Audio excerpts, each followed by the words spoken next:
বহুতে এইটো কৈ আছে যে কংগ্ৰেছ দলটো আজিৰ তাৰিখত দুৰ্বল ছ'চিয়েল মিডিয়াত যিহেতু চাই থাকোঁ সেইটো আমি এই মন্তব্য দেখিবলৈ পাওঁ দুৰ্বল নেকি আচলতে কংগ্ৰেছ দল নাই এইটো দুৰ্বল কেনেকৈ হ'ব পাৰে দুৰ্বলটো হ'বই নোৱাৰে কিমান মানুহ এতিয়া গৌৰৱ গগৈৰ নেতৃত্বত কিমান হাজাৰ হাজাৰ মানুহ ওলাই আহিছে হাজাৰ হাজাৰ মানুহ ওলাইছে গৌৰৱ গগৈৰ নেতৃত্বত ৰাহুল গান্ধীৰ নেতৃত্বত প্ৰিয়ংকা গান্ধীৰ নেতৃত্বত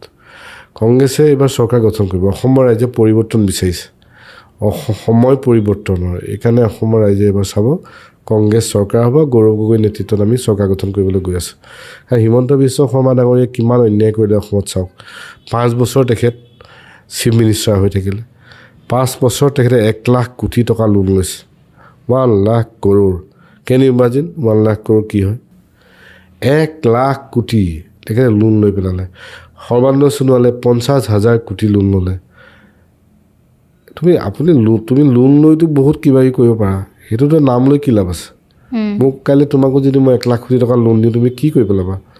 সেইটো নাম লৈ লাভ নাই সেইকাৰণে দেশখনক এতিয়া আমাৰ এটা নতুন প্ৰজন্ম যেতিয়া ল'ৰা এটা জন্ম হ'ব